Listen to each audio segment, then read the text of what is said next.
we're getting it out there. Dude, that's awesome. I had no idea. Yeah. Loan bots. So what is that? We'll talk about it. Yeah, we'll talk about it. We'll talk about I it. want to know. Yeah. Okay, so JC, we are ready when you are, my friend. Let me hold on real quick. One more thing. I got to put this up to thank the people. Thank all them people. Oh, all them peeps. Yep. Oh, See, that's wicked. You've got all this at your disposal. dude, it took a while to set this up. And this right here, me and JC went to my storage unit and pulled out 2 desktops. Yeah. Popped them off the thing. Look for something else. Yeah, straight up. And literally went to Home Depot, built some legs, and boom, all of a sudden we had a table. Isn't that how discovery happens anyway? You know, you weren't looking for that. No, it was literally right before the episode with, we had Jeff, Robert Elder, who else? There was one other person, but it was like, we had to have it. We were doing it for the first time live. So we were like, shit, we can't just do chairs. Yeah. I like how you from stepped there, it up. we stepped it up. Yeah. Dude, you got the ferns. Oh, man, you know. Between 2 ferns. I got the other one over somewhere. Dude. That's awesome. Crazy. Oh, JC, I'm ready when you are if you want to count it out. Another episode of Key Factors Podcast in 3, 2, 1. Trying to become a homeowner is so frustrating. I mean, I wish it were easy to find out what options or things I may qualify for. There actually is an easier way. I'd love to tell you about it. Oh, there is. Hold on, let me call you back. Okay, I'm interested. What's the catch? There's no catch. If you have 2 minutes, I can literally show you now. It's really easy. Sure, let's go. Okay. It's going to coach you line by line and have you answer some questions that'll identify the best loan products for you, starting with the property address, which is specific to the area, which programs will work for you. It's going to guide you through a series of numbers, loan options, and give you everything so you can choose what works best for you. Well, I had no idea there were so many options out there for me.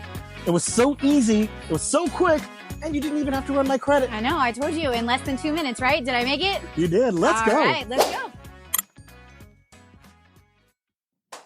And welcome back to another episode of Key Factors Podcast Real Estate AF, where the AF stands for And Finance. And I'm your host, Mark Jones, and we are powered by ReviewMyMortgage.com, the largest index of mortgage programs in the nation.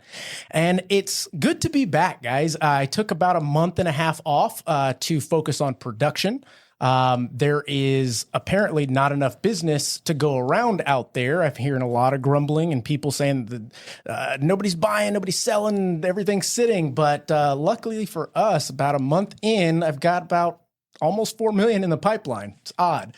And when we talk about going back to the basics in most of the discussions we've had thus far, it stands true. A lot of folks out there haven't had an opportunity to establish the basics because they got into the business maybe 2020, 2021, and it was like shooting fish in a barrel, so to speak.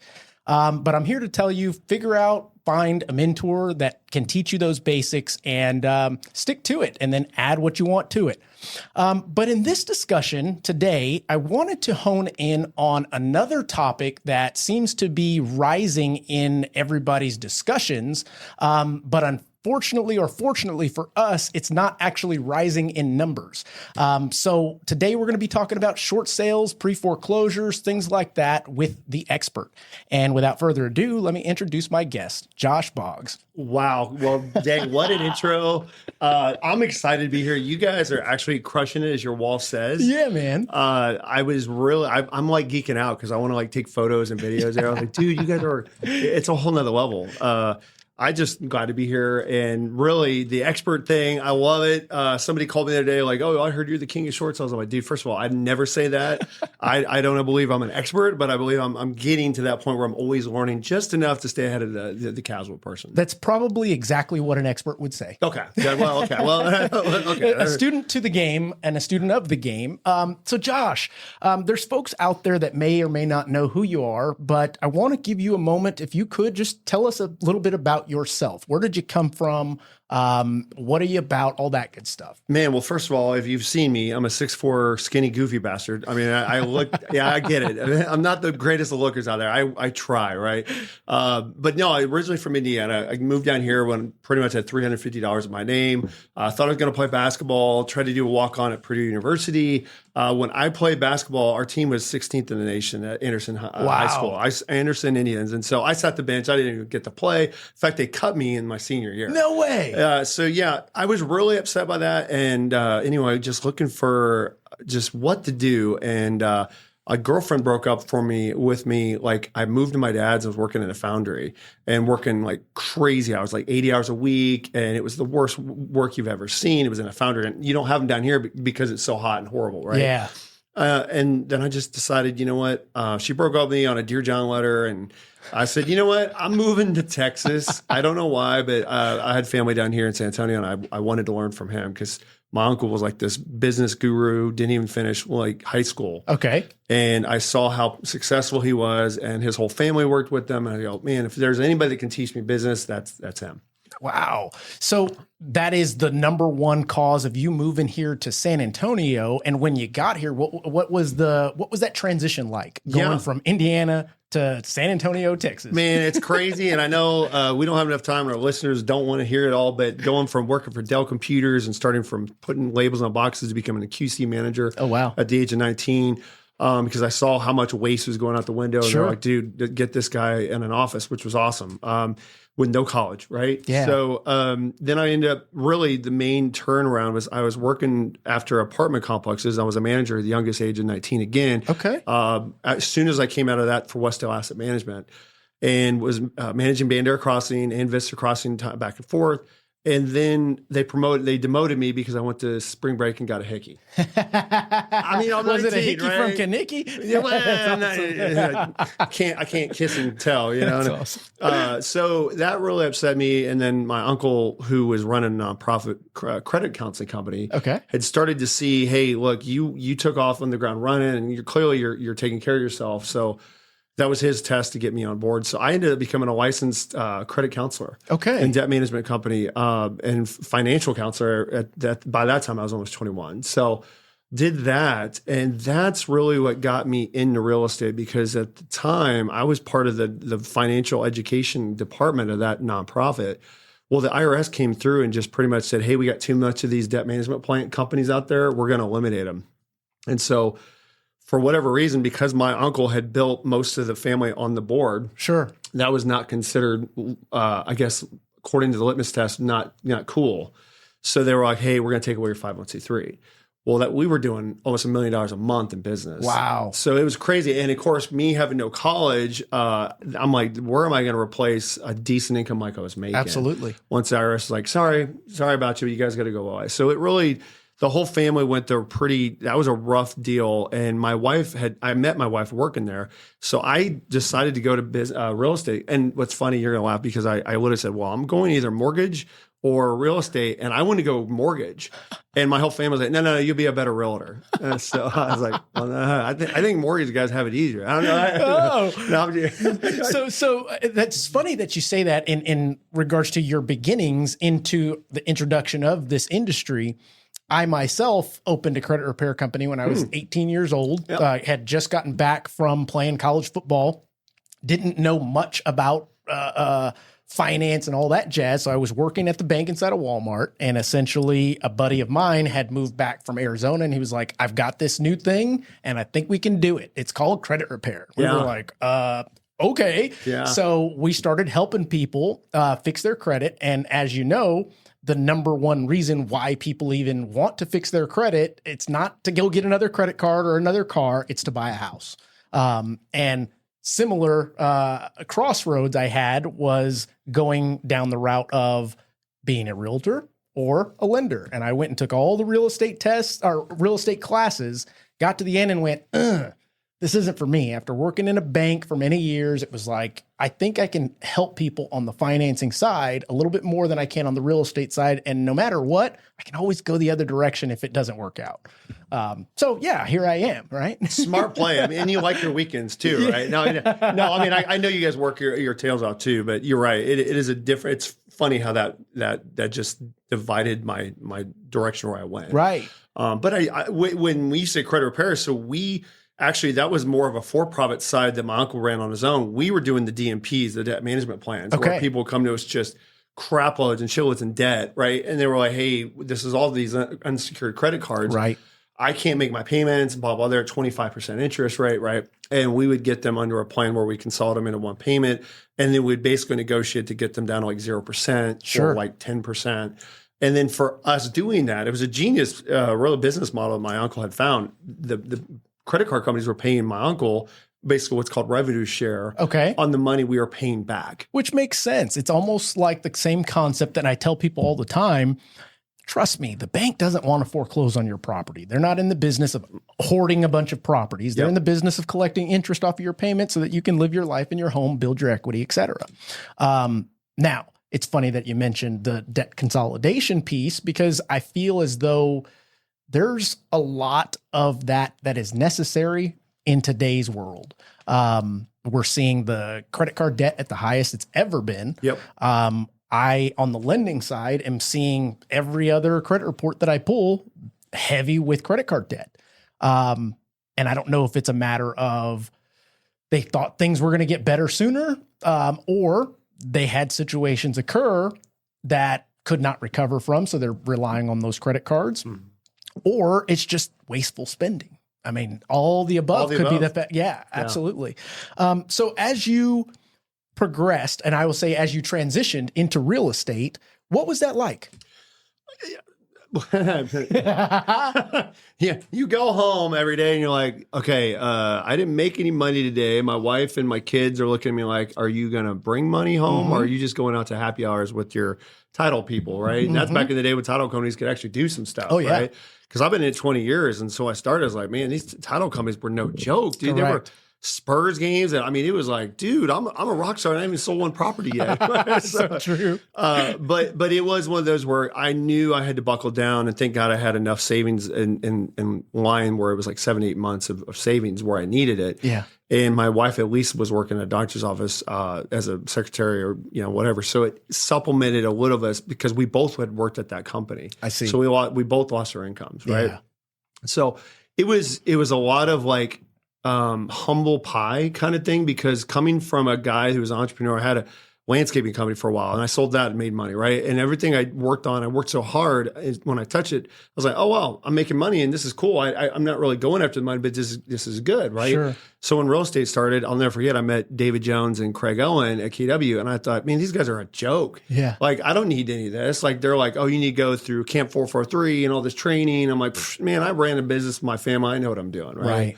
6 months later, after being at another company that has their names on the doors, or when you got to get out, I realized, oh, wow, it's not as easy as it sounds. So I came back as like the prodigal son and asked David Jones, like, please take me back in. Yeah. So, yeah.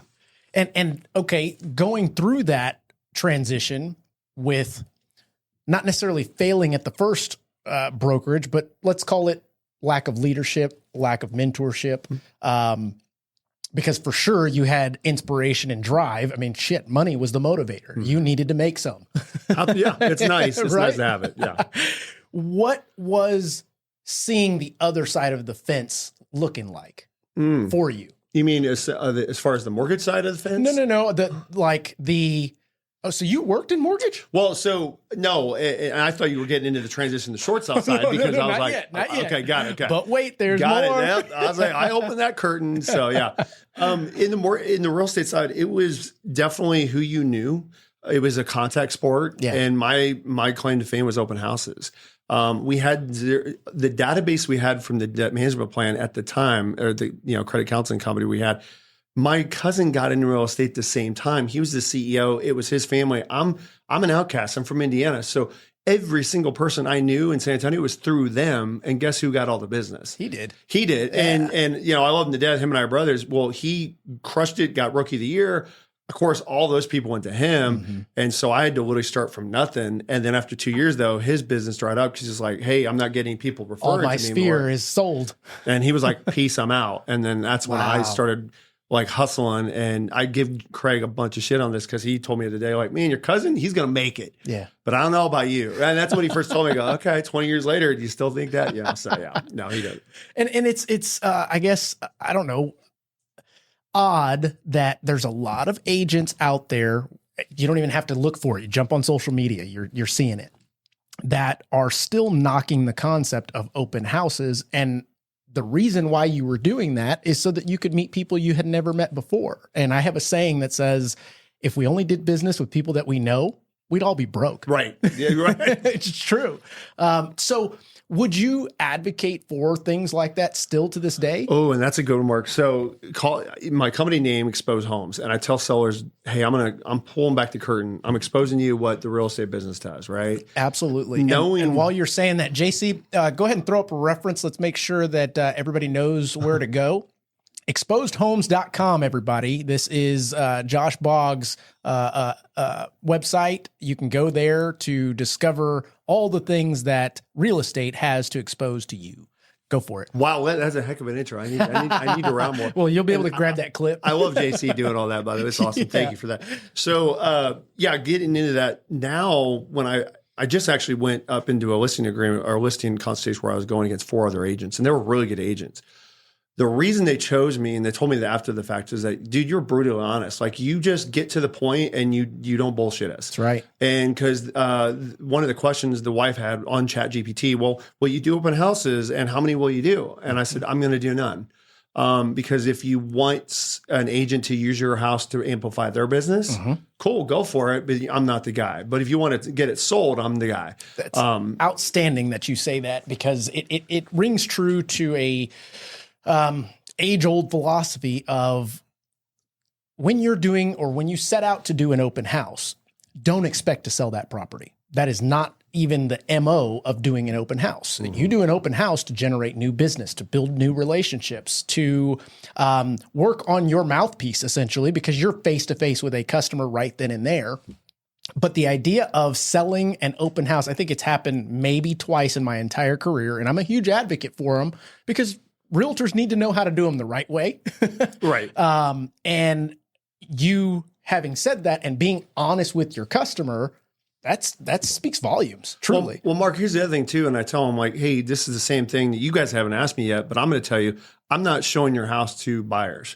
It's not me personally, right? Because I represent you. I know we're going to hit hard in this presentation of what your bottom line net could be, what you're comfortable with, how I negotiate. Sure. So if I know all your cards, how do you know that agent hasn't divulged any of that to a buyer's agent or the buyer if they don't have an agent, and say, hey, you guys figure it out and I'm just going to collect both sides of commission. And then somehow it got down to the number you guys would say, that's my bare bottom dollar. Weird. Right? Isn't that weird? Absolutely. And so I know a lot of other agents out there might hate my guts for saying that, because like, oh, that's the way you sell and that's my job. Well, maybe in the luxury market, it's a little bit different, right? Because I think luxury buyers at that point, they already know what they're doing, right? And it's easier. But I'm just real passionate about letting them know that, guys, I'm in your court just like you would want an attorney or anything like that. And yes, I know we're not attorneys, right? But I really am going to do everything I can to fight for you in your best interest. And when I tell you this is what I'm going to get you, I'm going for it, and hopefully more. Well, it's like refreshing hearing that right there in itself, because and I'll give you an example. You've got a lot of buyer's agent, and I'm not speaking about all of you buyer agents out there, but we've seen it recently to where, let's say a property doesn't appraise, and I've got the buyer's agent fighting for that property to go up in value. When the first question I ask is, hey, show me the comps, guys. Show me the comps. If they're not there, why don't you fight for your buyer, for our buyer in this situation, so that they can get what they see now at this point, a deal on the home? Absolutely. Well, that's the scary part too. But you know that, and you said it in another podcast where you had a couple amazing other agents on there too. Basically, at the end of the day, most of these agents haven't gone through a shift in the market yet, so they don't have these skills, and they haven't really been trained right. And I know JJ's loving it, right? He kept saying, "It's like I'm Robert Horry now in the playoffs." So I love JJ, right? Yeah. So he's got to right, because most agents were just like, "Oh, I was given a problem. I don't know what to do with it. So here, you guys figure it out." That's right. Right. And as a listing agent, I always have my comps. So I'm okay with it if they come in, hey, Josh, came in a little low. And I'm like, awesome. I've got all my comps. I've got my information. I'll go back to the appraisal. Let me work on it. And like, oh, okay. But they let me do it. And then I get my clients the value that I've got. Absolutely. And I've had to tell them that at the very beginning when I'm looking down the sellers, like, guys, it just doesn't mean it's all, sweet roses when I put it out there and bring in a buyer. I still got to fight with the appraiser as well. Right. So if that appraiser, whatever, has a burr up his ass and he finds comps that don't create the exact same data that I'm looking at, And I tell them, like, look, I'm not an appraiser, but I've got the experience and the education of almost an appraiser would, just don't have a license. That's exactly right. And I think more realtors should focus on just the simple concept of learning how to read an appraisal so that they are equipped to be able to handle that situation. You wouldn't be surprised. We'll have how to read an appraisals class. We'll have 2 agents show up. It's like, okay, I guess you guys don't really care about this. When in actuality, that's part of your fiduciary responsibility, is to know what that is. Don't call yourself an expert. Don't call yourself even a professional if you don't know how to do the basics of what it takes to do your job. Yep. No, and Mark, I think that's the one thing about real estate. Like I tell everybody, I don't tell people I'm a realtor. When they ask me, hey, what do you do? I'm like, the last thing I say is, I'm a realtor. I actually say I own a real estate company in San Antonio and I'm a consultant. And the reason I say that is because I've noticed, and there's no knock to the agents that are out there, there's beautiful agents out there that are really good at just putting themselves out there and putting a house out there, and they'll get clients because they're a connector, they're a networker, and they're doing their job. That's a lead gen, activity. That's what they should be doing. Sure. But as far as the knowledge behind it and the know-how on how the intricacies of those deals go, it's like talking to a paper wall. Like they had no idea. What are you talking about, right? So I think that's the challenge I think I've seen for myself is I'm not the greatest at getting myself out there and networking and doing a lot more of it, because a lot of the deals that get passed my way are the deals where other agents had them and couldn't get it done. Yeah. And I said, well, I'm like a firefighter. I'm jumping in there when everybody else is running out because I will figure it out. That's right. And I that's the dichotomy about real estate is guys like me sometimes aren't always at the head of the line, at the top of the line when it's the Facebook groups. Correct. People looking for referrals because I'm not out there all the time networking with all the agents. I'm actually getting the deals done. I'm doing my job. Yeah. Isn't that crazy though? Weird. Because I know our job as agents is to lead gen. Sure. But where does, maybe I'm old school, where does the job of actually getting the deal done right go into that too? No, it's a great point. And I think that our industry needs more of that philosophy back into it because it was there. But as real estate became a glamour sport, so to speak, I don't know. We were flooded with a lot of folks that just saw the paycheck and not the trade and the craft for what it is. And that to me it's a bummer, but at the same time, I'm also optimistic about it because as you see figures of people falling out of the industry that can't keep up with the hard market or the tough market. I don't know if it's a tough market, hard market, what have you, but it is a market. And as an expert, you should be able to navigate through the good times, the bad times, because at the end of the day, there are still folks that need to sell and still folks that need to buy. Simply put. And you're right. And, I don't want to go on the side where now I'm like the Jerry Maguire of real estate and write the manuscript and everyone's like, oh, Jerry, you're out of here. But I always felt like that was a little bit of my place because I did notice there's, again, a lot of hypocrisy up front, a lot of things that realtors are putting out there. And the one thing that kicks me is that, you can throw a stone and hit 3 realtors in San Antonio. Absolutely. So most of us know a lot of the same people. Yeah. And I'd be in front of somebody that would make a comment like, oh my gosh, so-and-so is killing it. Man, they're always posting on Facebook. And I'm like, dude, they're posting other people's listings. They just go to do it. That's right. But I'm not going to rain on their parade, but in their perception, because they're out there on Facebook, always posting it, which is another good point why a lot of realtors should be on Facebook a lot more, then they're not getting the real story behind the deal. So, well, there's an old philosophy that I believe in, but it's not the way that it's being portrayed right now, which is fake it till you make it. I'm not saying fake it by posting somebody else's listings and all of that. It's walk the walk, talk the talk, and be honest. If you don't know the answer, find out from somebody or let them know you don't know the answer, and you will get back to them as soon as you do. Be the trusted resource, so to speak. Well, and you're right. And don't get me wrong. We all had to start somewhere and you have to fake it till you make it, right? And that was the question people would ask when I got started. I was, 25 at the time. How old are you? And I'm like, I tell you what, at the end of this transaction, if I haven't wowed your socks off, then I'll tell you my age, right? And most of the time, they just forgot about it. They're like, dude, you're awesome, man. And so, because I didn't want to tell them, how many deals have you done? Well, I'll tell you what, after, so you do have to do that. And I'm not knocking that at all. What I've just noticed is now, especially with social media, has been so prevalent as it is. True. everybody sees so many things on the surface and they get that gut reaction, and it's not always the same thing behind the scenes. That's all. That's so true. And that is essentially why we have this podcast, to be basically pull back the curtain on a lot of different topics. So we've got a couple of things to talk about here. And you tell me if you want to go down the road of the philanthropy that you're doing and then come back to the short sale and pre-foreclosure stuff, or we talk about that and then we end with that. Dude, let's go to philanthropy. I love that. That's a big key of everything. I'm a Christian. I believe so much in what the Bible says is you give unto others and it should be given unto you, right? Absolutely. And it comes back sevenfold. And that's one thing my uncle has told me. And I've always, like Steve Collins, guys that have been influential in my life of telling me like, hey, tithe even when you think you don't have enough. Correct. Or you don't, and just give God the trust. And part of that became I wanted to give back, and I ended up having a motorcycle at the time. Watched Sons of Anarchy, and my wife was like, "What are you watching?" I was like, "Oh yeah." And then next thing I know, she's like, "You're really going to do this?" I'm like, "I'm going to do this." And I went full in and found a nonprofit called Guardians of Children. Okay. And when I heard their mission about helping abused and neglected kids and basically standing up for these kids when they have to go to court, because nobody in the room can be related to them if they're going against their abuser. They need some tough, rough bikers to stand there and give them that power and that effect that they need to say what happened. Right? Wow, what a concept. Dude, it was awesome. And I tell you what, that changed my world, because being a biker in that organization, they're actually now the largest nonprofit that deals with abused, neglected kids in the country.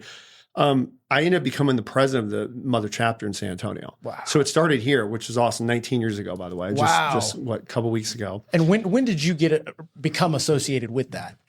2000, I want to say 2012. Okay. Yeah. Because I think it was probably 2018 or so when you came and gave a presentation.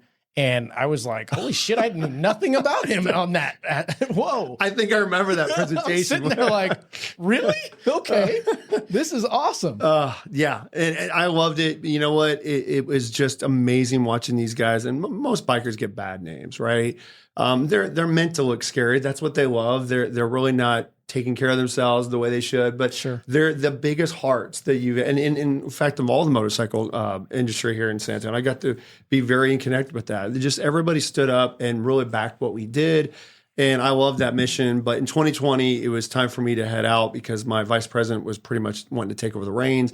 And I'd already had my big old firework accident in 2018. And so a lot of people were like, hey, maybe you just take a little time off, right? Yeah. So that's what happened. And then I ended up becoming licensed as a CASA advocate right at that point too. So was it, what did the firework accident, let's pause there for a moment, because there's a lot of folks out there that saw some of this stuff on social media, but was that something that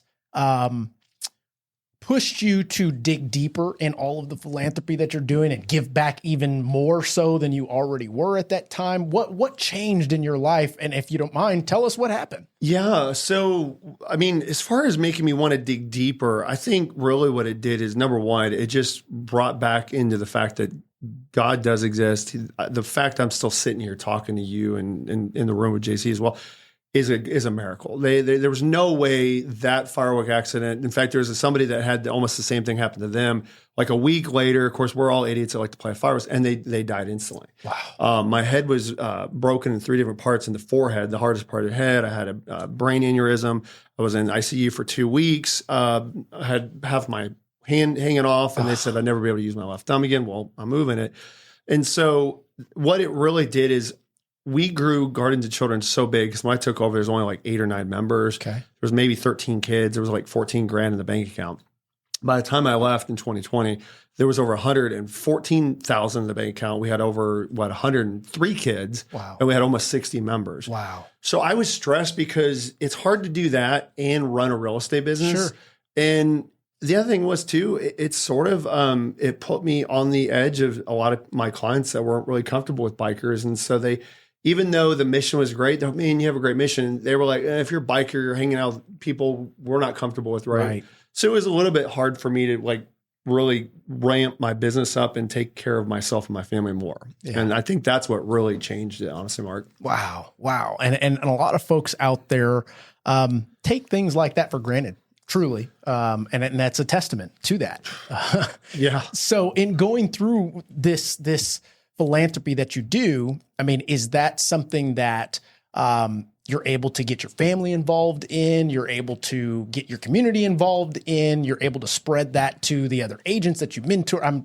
Even from a distance, you may not know it, you're mentoring agents out there from what they see, hear, et cetera. Yeah, and I'm so blessed to be part of that. It's one of those things where I'm not trying to put myself out there, but I also do hope that if people say, hey, you know what, Josh, I want my life to be better. I'm not looking to do 10 more million this year, and that's only my goal. I really want to have a more fulfilling purpose on this planet. And that was what I want to get at. And yes, in Guardians of Children, my wife was the secretary. I was the president. My kids were little guardians. So they were all part of it. They all got to ride with us and everything. And then when I got out, I was a cost advocate. That's the one thing to change a little bit because there's a lot more rules in that because I am dealing with kids in the foster care system and the state care where there's a lot of, Privacy Acts and HEPA and all that stuff. So my family really couldn't get to know a lot of that stuff, but I was helping some kids that were basically needing some turnovers in their life and some like role models, right? Yeah, absolutely. And the last thing was I learned about I knew for years this amazing lady named Pamela Allen. She ran a nonprofit called Eagles Flight Ministries. Okay.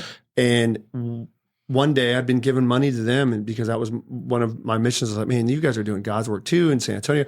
And she was like, hey, we'd love you to be on the board of directors. So that just happened, 3-4 months ago. Wow. And it was just awesome. I was already on the news for one of their deals with that baby Mary that was unfortunately given birth, and the mom threw her down the toilet. And we've seen a lot of stuff, right? I can only imagine. Wow. It just, what it has done for me is obviously the network and the connections. I've got amazing friends in this city that are of high officials, public officials, things because of the nonprofit that it wasn't my intentions to get, but because of just wanting to help, it sort of was a byproduct. Right. And so it's just been really cool. Maybe it hasn't maybe this gigantic real estate company where everybody knows my name yet, but it's just more like I'm okay just being known for giving back and helping the kids and the community to do whatever needs to be done to get a better help to them. So, well, I'm a big advocate for everything happens for a reason. In addition to, you are exactly where you are supposed to be in life based on the decisions that you've made, et cetera, et cetera. And that's something that I believe speaks volumes, not only to your success, but also to what it can do or lead to with success, working your ass off to get the goals accomplished, et cetera, and then leveraging that over to giving back and doing something that is bigger than yourself. It's huge. Trying to become a homeowner is so frustrating. I mean, I wish it were easy to find out what options or things I may qualify for. There actually is an easier way. I'd love to tell you about it. Well, there is. Hold on, let me call you back. Okay, I'm interested.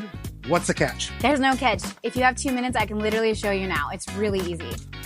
Sure, let's go. Okay. It's going to coach you line by line and have you answer some questions that'll identify the best loan products for you, starting with the property address, which is specific to the area which programs will work for you. It's going to guide you through a series of numbers, loan options, and give you everything so you can choose what works best for you. Well, I had no idea there was so many options out there for me. It was so easy, it was so quick, and you didn't even have to run my credit. I know, I told you in less than 2 minutes, right? Did I make it? You did. Let's go. All right, let's go. Yeah, and I appreciate that. And it is a challenge to time block. I was proud of making it here on time, but that has been my biggest weakness is not showing up because all of a sudden I'll get a call and I'll get them. I'll just get into the conversation before I know. Oh crap, I got to go. Right. So, yeah. And that's another thing that I love these podcast discussions is I get an hour interrupted from the phone to just have intellectual conversations, and I feel I should be paying the guests on here for free therapy, you know? You don't have to pay me. Yeah. I love it. Just hang out more. Yeah. Amen. So now let's jump back into the real estate side of things. And as we do that, JC, if you could throw this up on the screen real quick. We've got your exposed properties right here, the website. Tell us a little bit more about what that's about. Now, I know you had mentioned that you want to be the person, the group that exposes the behind the scenes of what it takes and what homes consist of and everything else behind that. But if you could Why did you start this? Yeah. So what I like to tell everybody, and it's a complete joke, but look at the 3 letters of expose. I'm the grandfather and the original founder of EXP. I'm just saying, I should have gotten some money in the mail by now. This is ridiculous. You put the X in Right? EXP. Yep. It was more of a 2-prong approach, right? Getting in real estate, I wanted to expose my clients' homes everywhere possible. So that was the branding, the marketing of it. Like, hey, as a listing agent, I'm going to expose your house to everywhere. That's our job, to put it out there everywhere. So I'm really going to get real hyper focused on all the marketing efforts. And so we're exposing it out there. So if you don't want your home to be seen, don't come with us. Yeah. That was the exposed part. The second part was really as a client base. So just, we're going to pull back the curtains and show you what's going on. So you don't have, it's more of a consultation and education along the way. Yeah. Because I remember my first experience with the realtor we were going to use at the time, I would ask questions and it was just like, no, I'll answer that later. And just need to do this, right? There was no really advising. It was just probably telling me to do it. And I said, well, but I understand why. Well, it doesn't matter. That's just the way it is, right? And I had a hard time with that. So I was more of a cynic and I go, you know what? I would really want to create more of a relationship base with my clients. And the exposure, you're just going to get me. It's raw. I'm not politically correct. I've failed often. I sin every day, like everybody, That's right. And I'll admit it. But I really do want you to know that I'm real passionate about giving you the best service possible, and you're going to have all the tools I have. Absolutely. So that was what it is. I love that because a lot of similarities I'm seeing here, and I don't say that just to for a catchphrase.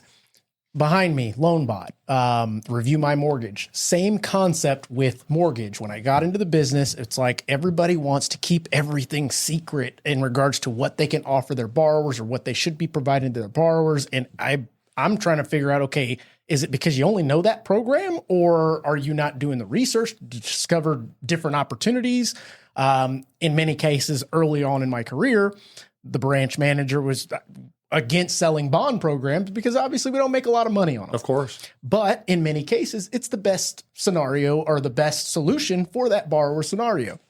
So back in 2020, we launched reviewmymortgage.com, which essentially gives the borrower full transparency to what they can possibly do based on what their criteria is without pulling credit, without talking to a lender, etc. Now, fast forward, we're now giving LoanBot, which is the customizable tool, allowing the realtor to now give that to their borrower as well. Wow. So it's just, we're getting ready to launch it. It's doing fantastic. And we're looking at, goodness gracious, we're already just under 200 of these that we're giving out. And, the goal is to spread it nationally as wide as possible because it truly is a tool where the realtor can give it out just like their business card. If you have an IDX, so for example, if they can search for homes on your website, you'd put your link on there on the home search, boom. Contact, they've got link to the lender. If your preferred lender, doesn't have to be me, doesn't matter. The idea is to keep them all in one place, providing them constant value, because let's face it, what do realtors have to give to their customers while they search for home, while they wait on the fence, etc.? They're going to end up on Zillow. They're going to end up on the Google machine searching for this stuff anyway. So anywho, I'm off my soapbox. Just so you guys know, if you are interested in signing up for LoanBot, visit loanbot.pro, and we are now taking orders for that. That being the case, you specialize in something that a lot of folks are absolutely terrified of even talking about. It's a true story. And so much so that it's almost used as a way to scare people from buying, scare people from owning. And on the other side of the token, another way to capture customers that are looking for this type of product. Mm-hmm. I'm talking about short sales. I'm talking about pre-foreclosures. How did you get into that? Man, it's funny being a guest. Normally I'm on the other side because I wanted to tell you and I didn't want to jump in. I love that concept. I really do. And I tell people all the time, just for the listener knows, it's not like I'm sending you a ton of business. That's why I get on your podcast. No, right? No. Yeah, but I've actually tried to, and I'm still going to try to. I tell everybody, like, there's so many amazing individuals that are just crushing it in this business. I wish I had more business to hand out to everybody. Sure. And the one thing for me was the loyalty. And that was the one thing that I was like, okay, I've limited to one or two that I know that had the products, but I know you've had that heart, and it's good to know that you have that. So we need to talk further. Appreciate that. Yeah. But as far as the short sale wise, it really got into started because back in 2008, obviously we saw the crash coming. There was a guy named Bruce Hardy came to Keller Williams, and he was talking about how the nation was basically on this gigantic foreclosure wave, right? And San Antonio really hadn't seen it that much. Right. And I remember asking him, I was like, hey, Bruce, no offense, but we're really not seeing that here. Of course, I was only into it 3 years, so I was like still green behind the ears. And he goes, look, America is on the same train. You guys just must be further back at the caboose. But trust me, you're getting there. And then that's when I was like, you know what? My background came from financing and understanding more of the debt side. Sure. And I wanted to learn more. And then that's when I really walked in with 3 amazing guys that were in the KW inner circle. That's what I call them, was Kevin and Fred.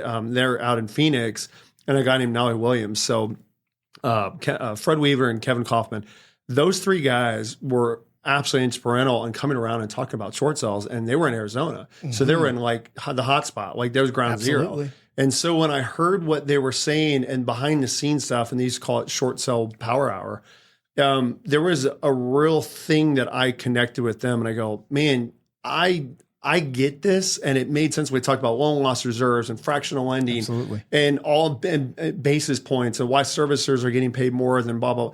To me, I got it and made a lot more sense. So I was like, you know what? I'm going to jump into that because I knew the market was headed that way. And instead of chasing REOs where the banks are now your customers and they're your clients, you have no database if the banks give you no business, right? I wanted to help people avoid foreclosure. So hopefully in 3 to 4 years after they've been able to rebound and get things back, boom, they're coming to me like, Josh, you saved me. You were awesome. You were instrumental in doing this. I'd love to buy a house with you. Wow. And going through that, I guess, venture, that journey of short sales foreclosures, did you experience quite a bit of it within San Antonio's market? Yeah. Well, in 2009, I tell everybody this, I spent over $9,000 with attorneys to create documents. I spent over $20,000 in investing and coaching to understand more of the concepts behind the scene. And I almost really got out of real estate because it almost bankrupted me. Wow. I really had no money left. It took me 3 short sales and it took me almost 9 months to figure them all out. Wow. And they were all investor owned. So they're pretty much strategically defaulting at that point. Right. Which again, that was things that nobody really heard of, you know? And so I finished those 3, but then it was just like, again, by the grace of God, it was like, he had me hanging on by a thread. I was like, dear Lord, I hope this is the right way. And then all of a sudden, boom, out of nowhere, I got connected with other people that were coming around the country doing these. And they're like, hey, you've been doing short sales? Hey, I've got a couple. Boom, and referrals. And the next thing I know, this wave of referrals started coming in. Yeah. And then that's when I built up another company called US Short Sale Solutions with a partner of mine. And she was in Austin. And we found stay-at-home moms that had nothing doing, soccer moms. Yeah. And was just say, hey, all we need to do is get on the phone with this and this and this. And we created a system and boom, we just took off and we were crushing it. We were doing 30, 40 a month. Holy cow. Yeah. Wow. And that, number one, I think, matter of fact, summed up to where there is an issue, a problem, there's opportunity in many cases. And then this opportunity, of course, you're making money from it, but at the same time, you're also helping someone in a pretty shitty situation. Mm-hmm. More times than not, it wasn't their fault, but at the same time, short sale, it's a tough pill to swallow, knowing that you just recently purchased and your home is not worth what it's worth or what you thought it was worth. That being the case, what do you see in this coming, let's call it next couple of years? Because we got, JC, if you can throw this up here real quick. We've got this first one, this article that I found. It says foreclosure rates in all of the 50 states in March of 2024. Obviously, this is old data, but this puts Texas right around, I think it was like 13 or 14. 14. Lone Star State withstood 2885 foreclosures this month, with foreclosure rates 1 out of every 4,040 households. This puts the second most populous state in the U.S. with a whopping 11,654 housing units, 14th place. So essentially, we're not first, we're not last. And if you're not first, you're last. No. Right. Ricky Bobby. Yes, Bobby. that's right. Yeah. But then I found this other article where it shows foreclosures are drying up, and it's all showing in sales data. And essentially what this article summed up is saying is that, and you can pull it away, is that there's not the amount of foreclosures that everybody expected there to be this time within our market, our industry, based on what has taken place. And my only explanation for that is the banks are giving tons of opportunities to the homeowners to keep their home, such as forbearance. They're allowing their extended forbearance to go. But at the same time, the only thing that I do fear is this concept of new construction homes that are being priced by the builder and essentially purchased with all these incentives, keeping the prices high. And we're already witnessing it a little bit, time to sell, or I have got to move, or I'm PCSing, or what have you. And their home's not worth the amount that the next door property is being sold for. Yep, Mark, get ready. I'm going to put the tinfoil hat on. Let's do this. I love it. So when you Where's see Elon Musk? Yeah, I know, right? I'll just give him a Podcast call, just went up. right? I think Doge just sent me out of here. No, That's awesome. so no, the issue that I'm seeing and like headlines like this are to me just clickbait. Yeah. So banks, and when I say banks, the servicers, the mortgage servicers are basically being told to keep kicking the can on the road and have a controlled supply of these foreclosures. I'm seeing this. Here's why. So guess what? When COVID hit, what got passed? CARES Act, right? Yep. COVID, I forget what the acronym stands for, right? But what was going on at the time, and of course we all know as soon as COVID hit in 2021, our market just spiked, went crazy. But when COVID hit, we had so many homeowners that were actually current with their mortgages, and they could probably made by, but they got the advertisements in the mail and said, hey, U.S. government has passed these programs. We're allowing you to skip a couple payments if you want. And I'm seeing so many clients like this right now, especially military. Yep. They'd send in their application and say, great, you can start skipping payments. What they weren't told, it was a forbearance setup. Correct. So 3-4 months later, they're like, cool, okay, now you need to start making your payments again. And by the way, you can't make your regular payment. You have to make the 4 months you've missed right now. That's right. Otherwise, you're going to be in default. Or right? we're going to throw it on as a second lien on your property, or, and we're going to tack all this stuff. We experienced that like right after it ended. We had a lot of folks that were trying to refinance into these lower rates. It's like, hey guys, you just came out of forbearance. So, well, that means you can't make your payment. Yeah. What? That's literally what that means. Whether it was done out of a necessity or taking advantage of what was there opportunity wise. Either way, I don't think that they explained it the right way to them. It just came as a way to go, you know what? I can pause my mortgage payments and go spend money over here. 100%. Well, and not only that, and going into that, so you got to remember the setup. It's what we call the home retention waterfall and then the loss mitigation waterfall. So first, of course, offer the forbearance, right? Well, who in their right mind really can take advantage of that? There's not a lot of people that say, you know what, give me 3 payments to skip. Right. And by the 4th month, I'll be available to pay the 4th month and all those 3 back. Correct. It doesn't really happen, make sense right? either. We're at our lowest savings ever in the U.S. country, right, by the way. So in that retrospect, then like you said, the partial claims is what they come. It was an FHA loan. They just did a deferment, right? Yep. Let's throw it on the back end. Now they're even looking to do a 40-year amortization. You've right. probably seen that. Absolutely. And so they're doing all these things just to keep pushing the problems back, so that way they don't have so much supply on the market and the REO inventory doesn't shoot up, right? But we are seeing it happen because we're seeing so many banks just kept kicking the can down the road. And now, of course, we have a change in leadership. A lot more things are going on. Mm-hmm. I'm seeing people that have come to us 10, 12, 14 months delinquent. Wow. And then they're like, well, I guess I'm going to face foreclosure. And I heard about a short sale. So we have so many new agents, though, that don't know what short sales are. And the buyer's agents are clueless. So when I have some of these more descriptive documents about, hey, what a short sale is, blah, blah, blah, it's scaring them off. Sure. And then they're like, well, then I don't even know what that is. So I'm going to go somewhere else. Mm-hmm. Right. And we already seen that they have the option now because their inventory keeps going up. Realtor.com has, if you look at their reports in Bexar County for every single month last year, we had almost 2 to 3% median listing price depreciation. Yeah. So we started seeing values drop, inventory go up. And obviously we're not San Antonio is a huge market. So we have these smaller markets throughout. Correct. These micro markets. And there are markets where I've seen 11, 12, 13 months of inventory. Right. Where there's a lot of new builds. Absolutely. And people that bought 2 years ago, all of a sudden, I mean, I kid you not, I'm seeing so many homeowners that hadn't even made their first payment. Wow. And you know how that goes. Absolutely. As an originator. Boy, that's one thing you don't want to see. No, Because you're never. coming back, you're either buying it back or you're losing all your commission. That's right. And so, yeah, we're seeing more of it on our side. I know I've been asked to go speak or do our short sale class in Corpus and now in Houston. And we used to do that back in the day. Yeah. I was real hesitant to do it for the longest time because I sort of was hoping, like, I also want to be one of those optimists too. Sure. Hey, interest rates might finally, everybody's getting used to it, and then the market's going to start picking up. But we started seeing so many realtors that were overpricing their properties and just chasing the market with right. everybody's else inventory going up. Then they finally got to a breaking point. They're like, oh, well, now my client just told me they haven't even made payments for 4 months. Wow. Guess what? They're coming my way. That's right. So that makes perfect sense. Wow. And the idea of being that behind on your mortgage and it being allowed, that should be almost the part that we hone in on, but unfortunately there's nothing we can do about it. If the bank's going to allow you to do that, because let's face it, they're not in the business of owning all these properties. They're in the business of taking the interest while you pay it off, et cetera. Yep. It can turn into something just like you're saying, that out of sight, out of mind until it snaps. And we could be approaching that breaking point, truly.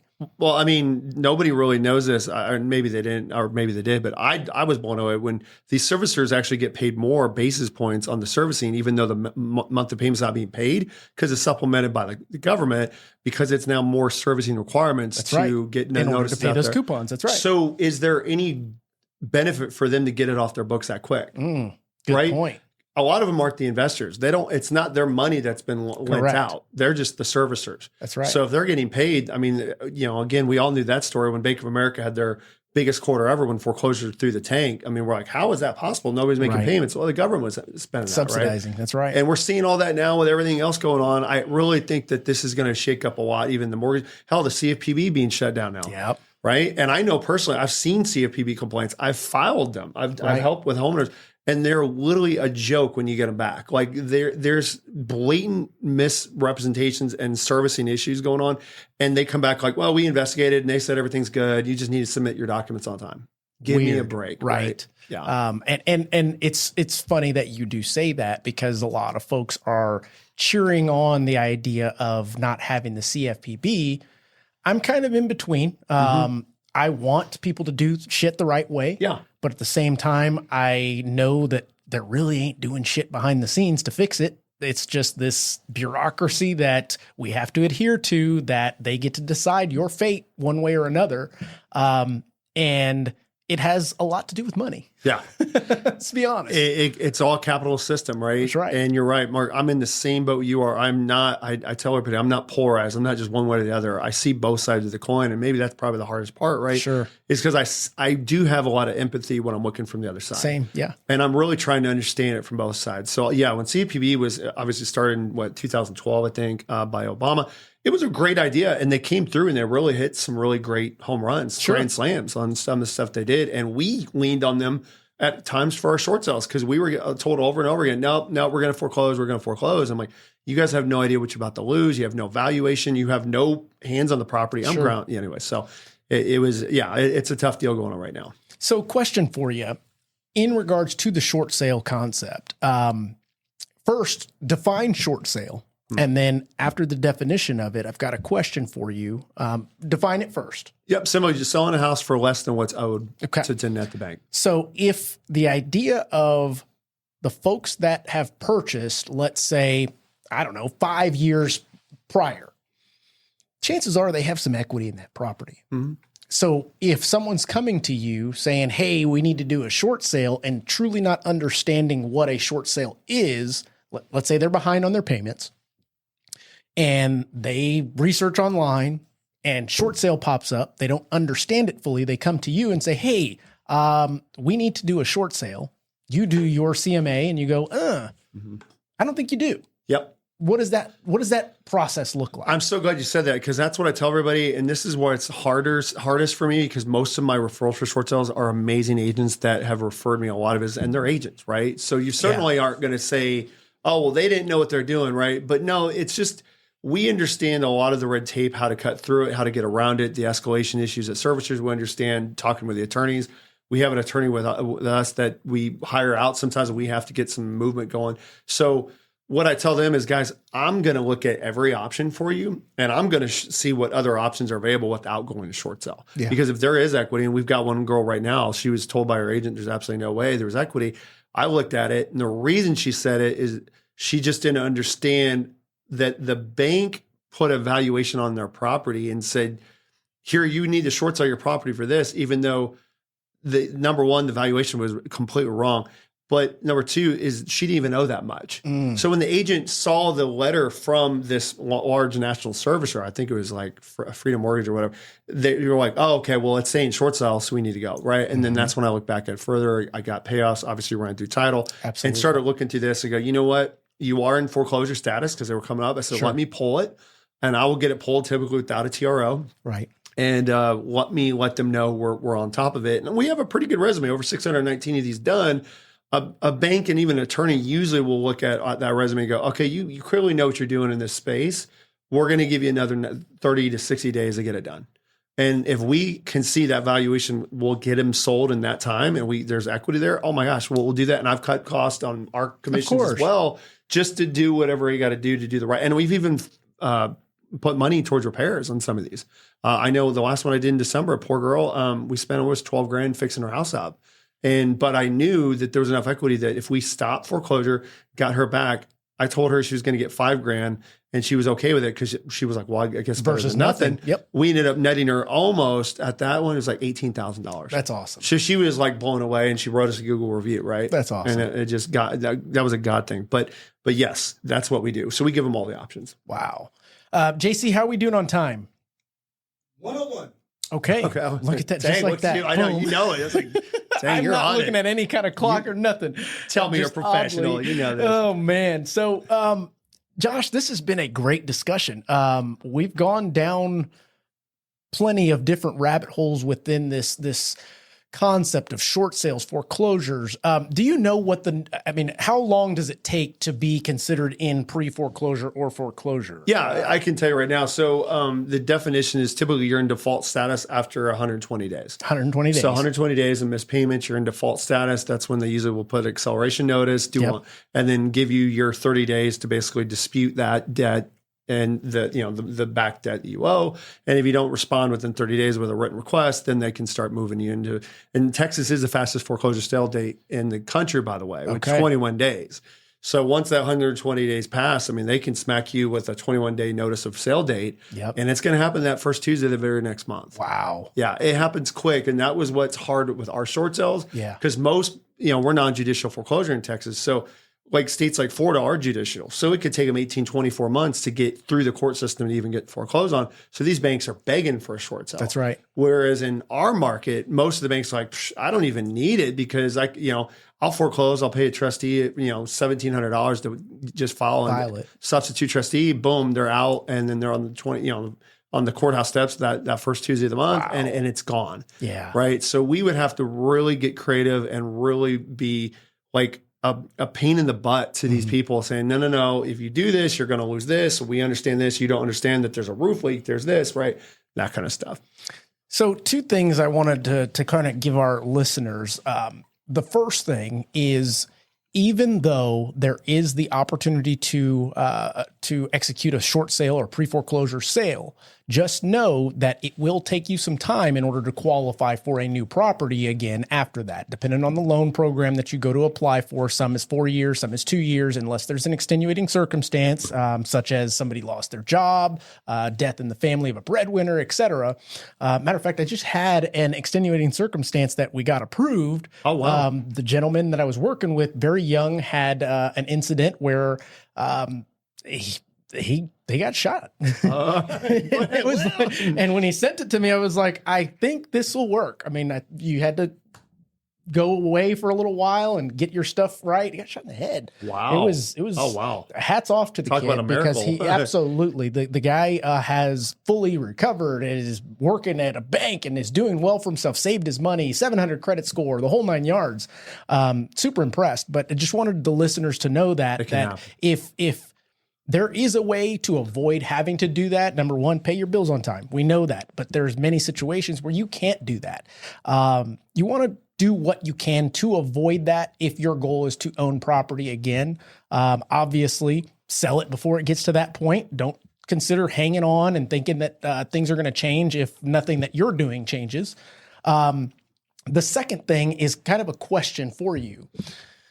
The way that our market is propped up currently, if there were to be a sudden rise in short sales, foreclosures, et cetera, I believe, and I don't know this to be true, but I believe the optimistic side of me says that there are plenty of investors out there that will come in and scoop these properties up faster than they ever did before, thus not necessarily tanking the market, just more so softening the blow, so to speak.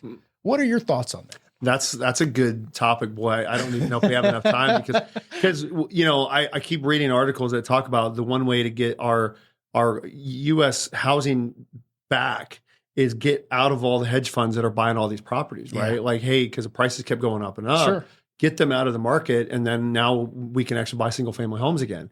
But you're already saying something that we all know, and it happened back in 2009. That's right. Is the investors were the ones that came in and basically saved the economy. They had to save.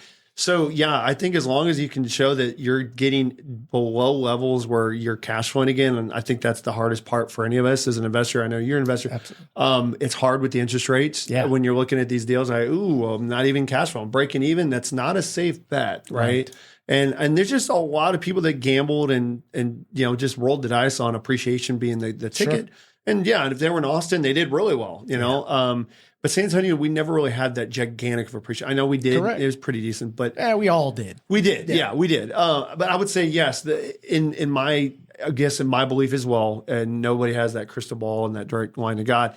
That yes, if the short sales and foreclosures do come back, then it's going to be the investors that are finally going to be able to get there. And that's what I've been talking with these servicers now. Sure.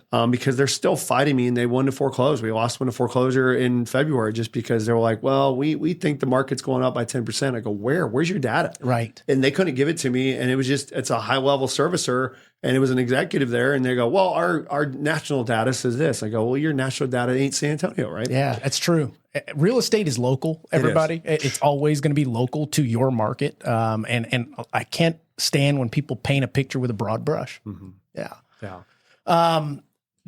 One last thing that you mentioned, because I want to look it up, and I hear a lot of grumblings about these institutions and hedge funds that are purchasing homes from families, et cetera, when in fact, it's really the mom and pops that are buying the majority of the properties. And it may not be all over the United States, but I know in San Antonio, mom and pop investors make up a majority of the investor market versus the BlackRocks, et cetera, that you see. Now, BlackRock will come in and buy a whole damn neighborhood. Sure. Oh, yeah. They will.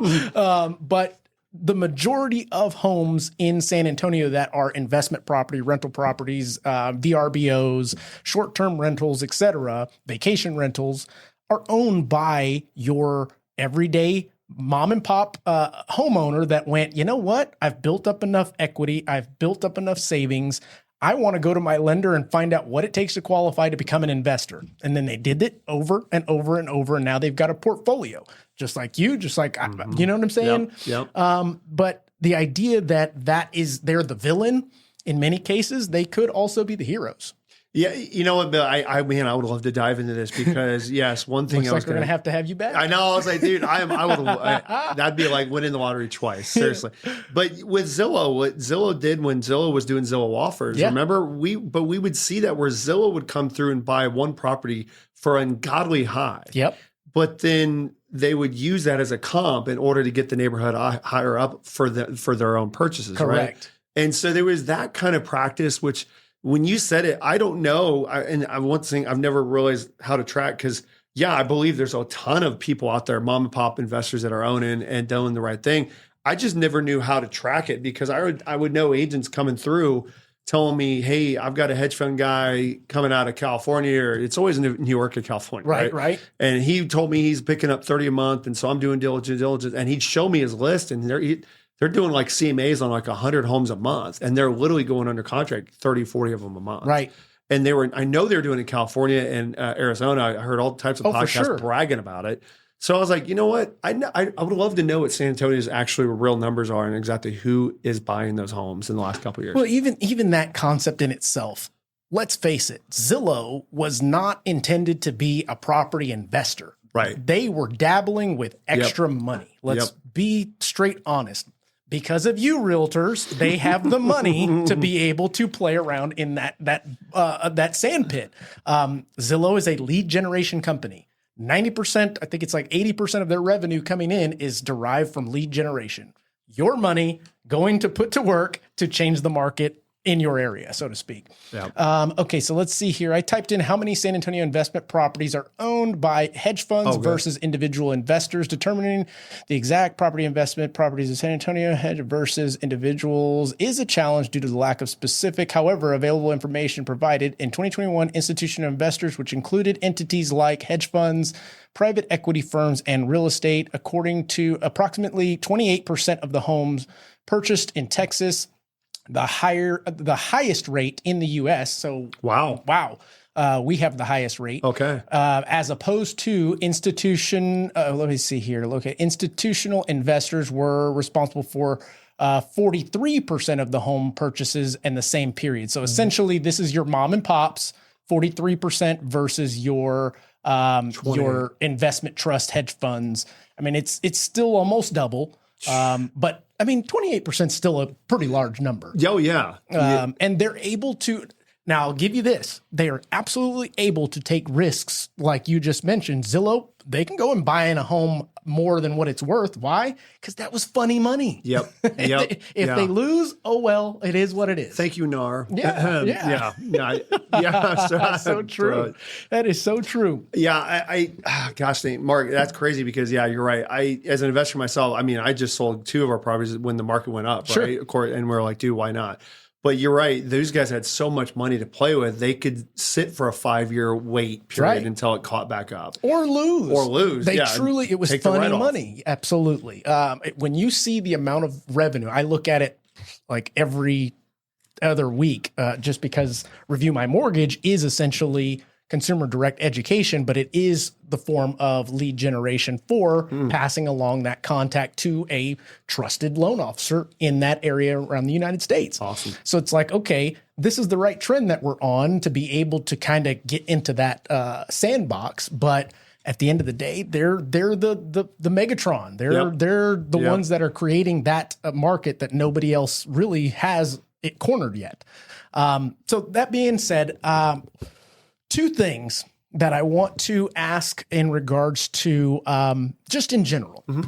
If you were to give advice to our listeners, and we've got real estate agents, we've got lenders, we've got home buyers, we've got homeowners, insurance people, all that jazz, what advice would you give from a real estate perspective? And then what advice would you give from a finance perspective? Mind you, you're the real estate expert, not the finance expert, but at the end of the day, they, in my opinion, are one and the same when you're talking about this. Oh man, that's such a loaded question. It's super broad. Super broad. And it's like, okay, you're on record now. Remember in 2025, Josh, you said this.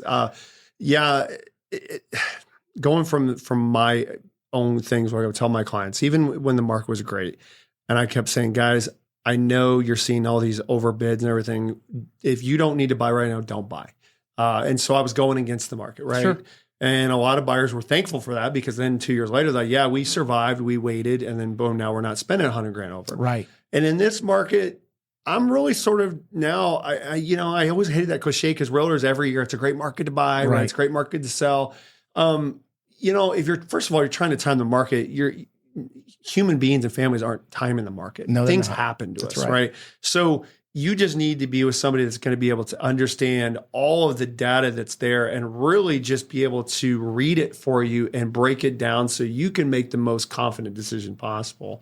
as far as giving those people advice, I would just say just keep in action and activity mode. Yeah. I loved something you said on another podcast with another one of your amazing guests too. Just be in front of everybody, right? Videos are where it's at. Mm-hmm. Keep doing that, and keep sharing your own experiences, because I really do believe now we're starting to see such a mistrust for the media and everything else, and it's now coming back to almost like you said, real estate is not just one market. We've got micro markets. Right. Well, you are your micro market for your people, right? Your sphere. Right. So be the voice for your sphere. Don't be afraid. Talk about what you're seeing, what you're going through. And I would say that I would challenge anybody, if you're, and I'm talking to myself included, sure.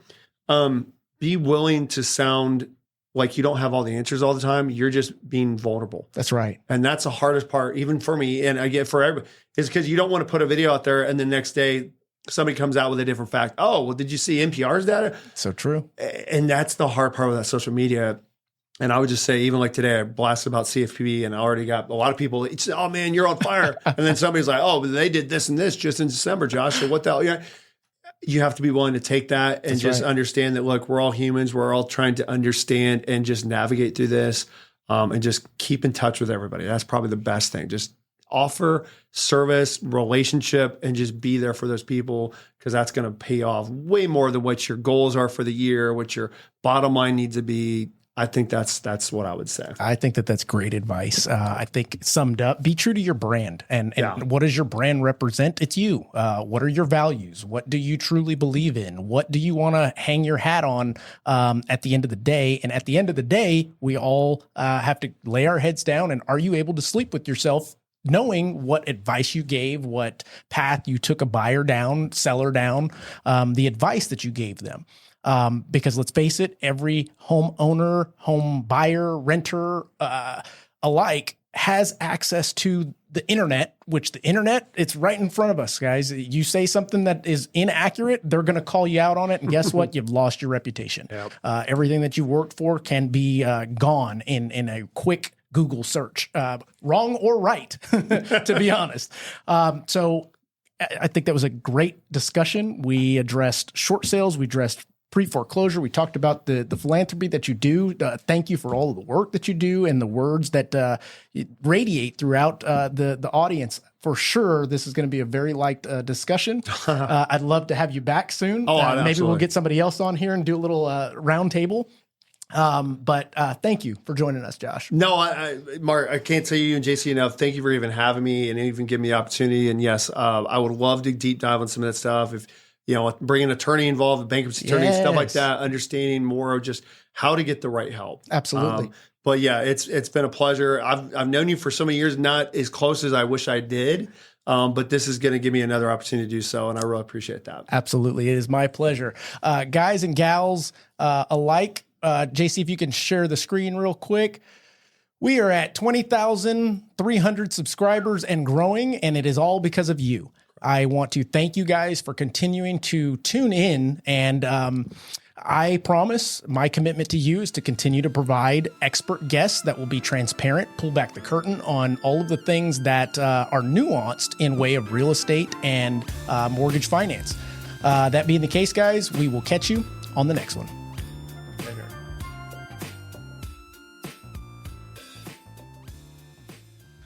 Trying to become a homeowner is so frustrating.